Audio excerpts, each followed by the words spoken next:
মুভিমেন্ট চ্যানেলের আজকের নতুন এপিসোডে তোমাদের সকলকে স্বাগতম। আজকের গল্পটা একটা ভৌতিক রেল স্টেশনকে নিয়ে, যেখানে ঘটে যাচ্ছে একের পর এক রহস্যময় মৃত্যু, যার সাথে জড়িয়ে আছে একটা অনাথ আশ্রমের অতীত এবং 4 ডিজিটের কয়েকটি সংখ্যা। এরই শেষ দেখার জন্য ঝাঁপিয়ে পড়ে এক সাহসী সাংবাদিক। এই অভিশাপ দূর করতে কঠিন সব রহস্য পাড়ি দিতে হয় তাকে। প্রশ্ন হলো, এই রহস্যগুলোর পেছনের গল্পটা কি? আর সেই মেয়েটি কি পারবে তার রহস্যে পৌঁছাতে, নাকি বেরিয়ে আসবে আরো বড় কোনো রহস্য? সব প্রশ্নের উত্তর আমরা খুঁজে পাবো হরর থ্রিলার মুভি দি গোস্ট স্টেশনের গল্পে। আমি নতুন ক্রিয়েটর, তাই তোমাদের ভালোবাসা ও সাপোর্ট আমার খুব দরকার। তাই আমার চ্যানেলটি সাবস্ক্রাইব এবং লাইক, শেয়ার, কমেন্ট করে পাশে থাকার অনুরোধ রইল।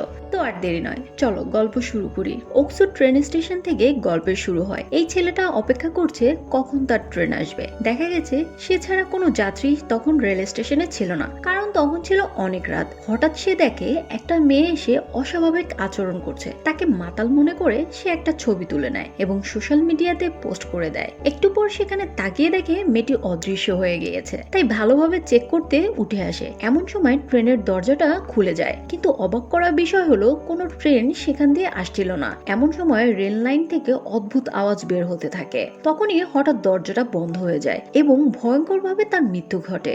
এরপর ইয়াং নামের এই সাংবাদিক মেয়েটাকে দেখানো হয়। দেখা যায় তার ম্যানেজার অনেক বকাঝকা করছে, কারণ সে এক মডেলের অনুমতি ছাড়া ছবি তুলেছিল। ইয়াং বলে, আমি পারমিশন নিয়েছিলাম, কিন্তু সেই মডেল তখন ছিল মাতাল অবস্থায়, তাই হয়তো তার এখন মনে নেই। কিন্তু সেই মডেলের উকিল এই কথা মানতে নারাজ। শেষমেশ তার কোম্পানিকে অনেক টাকা জরিমানা করে। তাই সেই ম্যানেজার রাগান্বিত হয়ে বলে, যদি একটা ভাইরাল নিউজ এনে দিতে পারো তাহলে তোমাকে ক্ষমা করে দিব, না হলে এই জরিমানার টাকা তোমাকেই পরিশোধ করতে হবে। তখন ইয়াং তার কোম্পানিকেও দোষারোপ করে, কারণ তারা কোনো যাচাই বাছাই না করে সেই ছবিগুলো পাবলিশ করেছিল। ম্যানেজার বলে, এখানে আমাদের কিছু করার নেই। তারপর ইয়াং চলে আসে ওকসু রেল স্টেশনে। সেখানে চই নামের এই ছেলেটা কাজ করছিল। তারা কলেজ থেকে পরিচিত। গত রাতে পার্ক নামের এক লোক রেল লাইনে কাটা পড়ে মারা গিয়েছে। সেই ঘটনা সম্পর্কে বিস্তারিত জানতে এসেছে সে। এরপর সে তাকে জুন নামের এক ছেলের সাথে পরিচয় করিয়ে দেয়। সে এই রেল স্টেশন সম্পর্কে অনেক কিছু জানে। সে বলে, এই রেল স্টেশনে অদ্ভুত ঘটনা প্রতিনিয়তই ঘটে, যেমন গতকাল রাতেও চইয়ের সাথেই একটা অদ্ভুত ঘটনা ঘটে যায়। ইয়াং সেই ঘটনা জানতে আগ্রহ দেখায়। চই বলে, সে গতকাল রাতে নাইট ডিউটি করতেছিল। হঠাৎ সিসিটিভিতে দেখতে পায় স্টেশনে এক পরিত্যক্ত প্ল্যাটফর্মে একটা লোক হেঁটে বেড়াচ্ছে। এই দেখে সে দৌড়ে ওই লোকটার পার্কের কাছে যায়। তবে সেখানে গিয়ে দেখে পার্ক কোনো কথাবার্তা বলছে না, যেন কেউ তাকে কন্ট্রোল করছে। তাছাড়া সেখানে একটা ভৌতিক বাচ্চা ছেলেকেও দেখতে পায়। এই দেখে সে ভয়ে পেছনে সরে আসে। এমন সময় ট্রেন এসে পড়লে পার্ক মৃত্যুবরণ করে। ইয়াং বলে, ঘটনাটা খুবই রহস্যজনক, এই নিয়ে আরো তদন্ত করতে হবে। তারপর সে স্টেশনের মর্টাশিয়ান কিমের সাথে দেখা করতে আসে। মর্টাশিয়ান হলো যারা বেয়ারিশ লাশের দাফনের ব্যবস্থা করে। ইয়াং বলে, আপনাকে দেখলে তান্ত্রিকদের মতো মনে হয়। কিম জানায় তার বাবা একসময় ছোটখাটো জাদুবিদ্যা জানতো, তাই সেও কিছুটা আধ্যাত্মিক বিষয়ে জ্ঞান রাখে। গতকাল রাতে মৃত্যুবরণ পার্কের লাশ সে নিজেই উঠাতে গিয়েছিল। তখন রেল লাইনের পাশে একটা বাচ্চা দেখতে পায়। সে আধ্যাত্মিক হতে বুঝতে পেরেছিল এই বাচ্চাটা একটা আত্মা, আর সেই আত্মা তাকে সংখ্যা বলে অদৃশ্য হয়ে যায়। কিছু শুনে ইয়াং বুঝতে পারে ঘটনাগুলো খুবই রহস্যময়। এরকম গল্প পাঠকরা অনেক পছন্দ করবে। সিদ্ধান্ত নেয় এই রহস্যগুলো পাবলিশ করবে। তাই সে চইকে ফোন করে বলে, সেই রাতের সিসিটিভি ফুটেজগুলো কালেক্ট করে দাও। রিপোর্টে সে ফুটেজ দিলে আরো বেশি ভিউ হবে। তারপর সে চলে আসে পুলিশকে এই ঘটনাগুলো জানাতে। তবে সে ইয়ং এর কথায় কোনো বিশ্বাসই করে না। তার ধারণা ভূত বা আত্মা বলে কিছুই নেই। ওইদিকে চই ওয়াশরুমে ফ্রেশ হতে গিয়েছিল। টয়লেট থেকে অদ্ভুত সব শব্দ শুনতে পাচ্ছিল এবং হঠাৎ করে এই চিৎকারের আওয়াজ আসতে থাকে। এতে সে প্রচন্ড ভয় পেয়ে যায়। তখন সে সেখানে জুনকে দেখতে পায়। আসলে সে তাকে মজা করতে ভয় দেখাচ্ছিল। এতে চই তার সাথে অনেক রাগান্বিত হয়, কারণ সে এরকম মজা মোটেও পছন্দ করে না। এই বলে সে চলে যায়। তখন জুন ফ্রেশ হতে গেলে আয়নাতে একটা সংখ্যা দেখতে পায়। ওইদিকে চই তাদের অফিস রুমে চলে আসে এবং লুকিয়ে সেই ফুটেজগুলোর একটা পেন ড্রাইভে নিয়ে নেয়। ইয়াংকে সেগুলো দিয়ে দেয়। আরো বলে, এখানে আসার সময় এক ট্রেন চালককে দেখেছিল। তার ট্রেনের নিচে পড়েই পার্ক মারা গিয়েছিল। সেই চালকের আচরণ খুবই অস্বাভাবিক লাগছিল। এই শুনে ইয়াং দ্রুত স্টেশনে চলে যায়। দেখতে পায় সেই চালক একটা বেঞ্চে বসে আছে। ইয়াং তাকে নানান রকমের প্রশ্ন করতে শুরু করে, অর্থাৎ তার ইন্টারভিউ নেওয়ার চেষ্টা করছিল। তবে লোকটা প্রথমে কোনো কথার উত্তরই দিচ্ছিল না, যেন সে কারো দ্বারা হিপনোটাইজ হচ্ছিল। তখন সে আয়নাতে দেখতে পায় তার ঘাড়ের উপর একটা বাচ্চার আত্মা বসে আছে। যদিও সেই বাচ্চাটা ইয়ংকে দেখতে পাচ্ছিল না। সে জিজ্ঞেস করে দুর্ঘটনার সময় অদ্ভুত কিছু দেখেছিলেন কিনা। সে বলে দুজনকে দেখেছিলাম। এসব বলে সে হেঁটে চলে যায়। তখন লোকটার ঘাড়েও অনেকগুলো নখের দাগ ভেসে ওঠে। এরপর দেখানো হয় ইয়াং মেট্রো রেলে কোথাও যাচ্ছিল। আশপাশের লোকজন তার লেখা ওকসু স্টেশনের আর্টিকেল পড়ছিল। এই দেখে সে খুবই আনন্দিত হয়। এ সময় হঠাৎ নিচ থেকে একটা আত্মা তার পা ধরে বসে। এতে সে প্রচন্ড ভয় পেয়ে চিৎকার করতে থাকে। তখনই তার ঘুম ভেঙে যায়। দেখে সে অফিসে আছে। বুঝতে পারে এতক্ষণ সে দুঃস্বপ্ন দেখছিল। এর একটু পর তার কলিগরা কেক নিয়ে আসে এবং সবাই খুব আনন্দিত হয়ে সেলিব্রেট করে। আসলে তার পাবলিশ করা আর্টিকেল এতই ভাইরাল হয়ে গিয়েছিল যে এতে তাদের কোম্পানি অনেক লাভ হয়। আর এসব দেখে ইয়াং খুশি হয়ে যায়। তবে একসময় ম্যানেজার তাকে এসে থামিয়ে দেয়। সে ইয়ং এর ওপর প্রচন্ড রাগারাগি করে, বলে তুমি কার ইন্টারভিউ নিয়েছো? সেই চালক তো অনেক আগেই মৃত্যুবরণ করেছে। এই শুনে ইয়াং একদম হতবাক হয়ে যায়। তারপর সিসিটিভি ফুটেজে ঘেটে দেখে সত্যি সেই বেঞ্চে কোনো মানুষও বসা ছিল না। অর্থাৎ সে একটা আত্মার সাথে কথা বলছিল। কারণ সেই চালক মৃত্যুবরণ করেছিল গতকাল রাত 9টায় আর সে ইন্টারভিউ নিতে গিয়েছিল 10টার পর। এসব তার সাথে কি হচ্ছে সে কিছুই বুঝতে পারতেছিল না। দেখা যায় ম্যানেজার তাকে অফিস রুমে নিয়ে আসে। জিজ্ঞেস করে তুমি কি চাকরি করতে চাও না? যদি চাকরি করার ইচ্ছা থাকে তাহলে এসব উল্টাপাল্টা রিপোর্ট বানানো বন্ধ করো। একসময় অ্যাসিস্ট্যান্ট এসে বলে ইয়াং এর সাথে একজন দেখা করতে চায়। আসলে যে লোকটা ট্রেনে কাটা পড়ে মারা গিয়েছিল সেই লোকটার বোন দেখা করতে চাইছিল। ইয়ং তার সাথে দেখা করতে চলে আসে। মেয়েটার নাম ছিল সিন। তাকে দেখে ইয়ং এর কিছু একটা মনে হয়। সেদিন ট্রেন চালকের সাথে কথা বলতে যাওয়ার সময় সিনকে দেখেছিল। আসলে তখন সে পার্কের জিনিসপত্রগুলো আনতে গিয়েছিল। ইয়ং জিজ্ঞেস করে আমাকে বিশেষ কিছু বলতে চাও? সিন বলে আমার ভাই একজন সাধারণ রাঁধুনি ছিল, কিন্তু আমি মস্তিষ্কজনিত রোগে আক্রান্ত। ঘুমাতে গেলে বারবার একটা কুয়া বা জলাশয়ের স্বপ্ন দেখি। সেই দৃশ্যটা ছিল আমার ছোটবেলার স্মৃতি থেকে। এখানে ওকসু স্টেশন হওয়ার আগে একটা অনাথ আশ্রম ছিল যার সামনেই ছিল একটা কুয়া, কিন্তু সেই কুয়োতে কি হয়েছিল সেটা তার মনে নেই। সে বলে আমি এই সমস্যার কারণে অনেক সাইকোলজি ডাক্তার দেখিয়েছে কিন্তু কোনোই লাভ হয়নি। হয়তো পার্ক সেদিন ওই কুয়োটাই খুঁজতে গিয়েছিল যাতে সিন সুস্থ হয়ে যায়। সবকিছু শুনে ইয়াং চলে আসে হিস্ট্রি লাইব্রেরিতে। এখানে সমস্ত ডাটা জমা থাকে। ওকসু স্টেশনের ইতিহাস পড়ে একটা অনাথ আশ্রম সম্পর্কে জানতে পারে, যেগুলো সিনকে পাঠিয়ে দিয়ে বলে এই জায়গাটা কি চিনতে পারছো, এবং সে ঘাবড়ে যেতে শুরু করে। এরপর ইয়াংকে ফোন করে জানায় এই সেই কুয়া যা সে চিনতে পেরেছে, কিন্তু অনাথ আশ্রমের ব্যাপারে তার কিছুই মনে পড়ছে না। সন্ধ্যাবেলা ইয়াংকে দেখা করতে চায় চোয়ের সাথে। আসলে তার একা একা যেতে ভয় লাগছিল, তাই চৈকে সাথে নিয়ে মর্গে আসে। রিপোর্টের জন্য সেই ট্রেন চালকের মৃতদেহের কয়েকটা ছবি তুলতে হবে। তারা দেখে লোকটার হাতে অসংখ্য নখের দাগ। তা খুব অস্বাভাবিক মনে হচ্ছিল। তখন কিম বলে এটা অদ্ভুত কোনো বিষয় না। এই স্টেশনে যতগুলো অস্বাভাবিক মৃত্যু হয়েছে সবার শরীরেই এমন দাগ রয়েছে। এর মাধ্যমে আত্মারা জানিয়ে দিত তাদের পরবর্তী ভিকটিম কে হবে। ইয়ং সেই ফাইলগুলো ঘাটাঘাটি করে। এইদিকে চৈ খেয়াল করে কিমের হাতেও নখের দাগ রয়েছে এবং তার ঘাড়েও দুটো কুচ্ছিত হাত নড়াচড়া করছিল। এদিকে ভয় পেয়ে যায় সে, তবে এই মুহূর্তে কাউকে কিছু বলে না। ওইদিকে সিন তাদের পুরনো জিনিসপত্রের মধ্যে একটা ডায়েরি খুঁজে পায় যেখানে অনেকগুলো 4 ডিজিটের সংখ্যা লেখা ছিল। পাশাপাশি তাদের একটা ফ্যামিলি ফটোও ছিল। এসব দেখে তার অতীতের স্মৃতিগুলো একটু একটু করে ফিরে আসছিল এবং সে প্রচন্ড ঘাবড়ে যাচ্ছিল। এমন সময় অন্য ঘর থেকে একটা চিৎকার শুনতে পায়। এতে আরো সে ভয় পেয়ে যায়। তবে সৌভাগ্যবশত ওই ঘরে গিয়ে কোনো ভৌতিক কিছু দেখা যায়নি। পরদিন ইয়ান অফিসে গিয়ে জানতে পারে ট্রেন চালকের বিষয়ে সে যে রিপোর্টটি করেছিল সেটা অনেক বেশি ভিউ পেয়েছে। এমনকি রাতারাতি সেই ঘটনা সোশ্যাল মিডিয়াতে ভাইরাল হয়ে গিয়েছে। অনেকেই ওকসু স্টেশনে গিয়ে নকল নখের দাগ আঁকিয়ে ছবি পোস্ট করছিল। পুরো বিষয়টা একটা ট্রেন্ডে পরিণত হয়েছে। এর ফলে সে আসল ভিকটিম সেটা বুঝতে অনেক কষ্ট হবে। তাকে জিজ্ঞাসা করে এরপর সে কোনো বিষয়ে আর্টিকেল করবে। ইয়াং জানায় শিন এবং পার্কের অতীত খুবই রহস্যময়। তাদের বিষয়টা নিয়ে তদন্ত করতে চায়। এখানে ম্যানেজারকে দেখে মনে হচ্ছিল সে তার উপর প্রচন্ড বিরক্ত হচ্ছে। আসলে সে তাকে পছন্দ করে না, সবসময় বিনা কারণে তার পেছনে লেগে থাকতো। ওইদিকে দেখা যায় জুন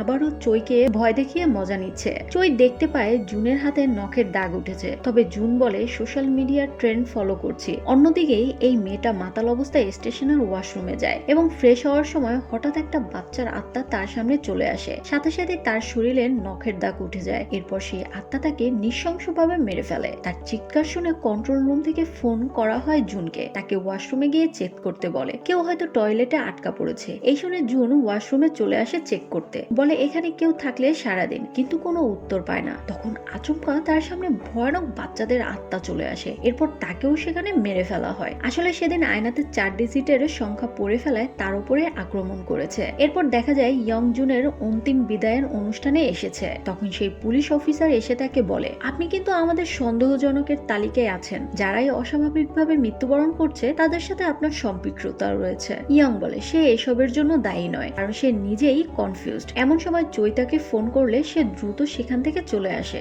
দেখতে পায় চৈ তার অ্যাপার্টমেন্টের সামনে বসে কান্না করছে। ইয়ং তাকে সবকিছু খুলে বলতে বলে। চৈ জানায় গতকাল বাসায় ফেরার সময় একটা বাচ্চা মেয়েকে দেখতে পেয়েছিল। মেয়েটার ড্রেসে একটা 4 ডিজিটের সংখ্যা দেখে সেটা সে পড়ে ফেলে। এরপর থেকেই তার হাতেও নখের দাগ চলে এসেছে। এর জন্যই সে প্রচন্ড টেনশন করছিল, তার একা থাকতে ভয় করবে ভেবে ইয়াং তার বাসাতেই চলে আসে। রাতে চৈ ঘুমানোর সময় স্বপ্নে দেখে একটা আত্মা তাকে ভয় দেখাচ্ছে। আরো দেখে সেই কুয়োর মধ্যে আটকা পড়েছে, সেখানে জুন তাকে গলা চেপে ধরেছে এবং তখনই ভয়ে তার ঘুম ভেঙে যায়।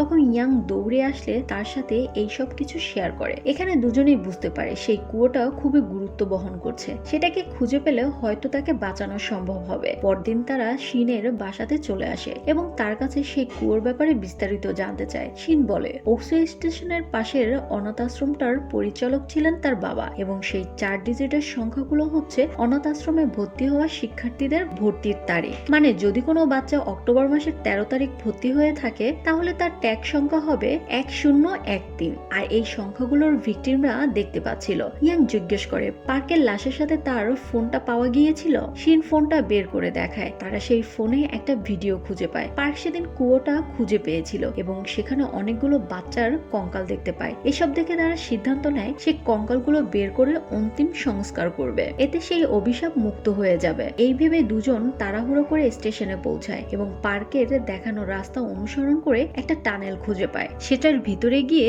দুজন এগিয়ে যেতে থাকে কুয়োর দিকে। তখন সেই ভয়ঙ্কর আত্মাগুলো চৈকে অনেক ভয় দেখাচ্ছিল। তারা কোনো রকমের সাহস জুগিয়ে সেই কুয়োর মধ্যে চলে আসতে সক্ষম হয় আর সেখানে গিয়ে দেখতে পায় অনেকগুলো বাচ্চার আত্মা আটকা পড়ে আছে। এসব দেখে ভয় পেলেও ইয়ং সাহস করে তাদের সাথে কথা বলে। সে জানায় তাদেরকে মুক্ত করতে চায় এবং তাদের সাথে যে অন্যায় হয়েছে এই খবরটাও পাবলিশ করতে চায়। এই শুনে আত্মাগুলো জোরে জোরে চিৎকার করে কান্না করতে থাকে। এরপর হঠাৎ সব গায়েব হয়ে যায়, অর্থাৎ তাদের কঙ্কাল নিয়ে যেতে অনুমতি দিয়েছিল। দেখা যায় পুলিশরা এসে সেই কঙ্কালগুলো উদ্ধার করে নিয়ে যাচ্ছে। এইদিকে ইয়াং আর চৈ এক জায়গায় বসে কথা বলছিল। সেই আত্মাগুলো আর কাউকে মারবে না, বিষয়টা স্বস্তিদায়ক। এরপর ইয়াং সেই পুরনো ঘটনার একটা প্রতিবেদন পাবলিশ করে দেয়। তবে এতে ম্যানেজার একদম রাগান্বিত হয়ে যায়, কারণ সে বলেছিল সেই আন্ডারগ্রাউন্ড টানেলের ব্যাপারে তাকে না জানিয়ে কোনো কিছু পাবলিশ করতে না। কিন্তু ইয়াং তার কথা রাখেনি, এই জন্যই সে রাগান্বিত হয়েছে এবং তাকে চাকরি থেকে বের করে দেওয়ার হুমকি দেয়। ইয়াং বাইরে আসলে অ্যাসিস্ট্যান্ট তাকে বিষয়টা খুলে বলে।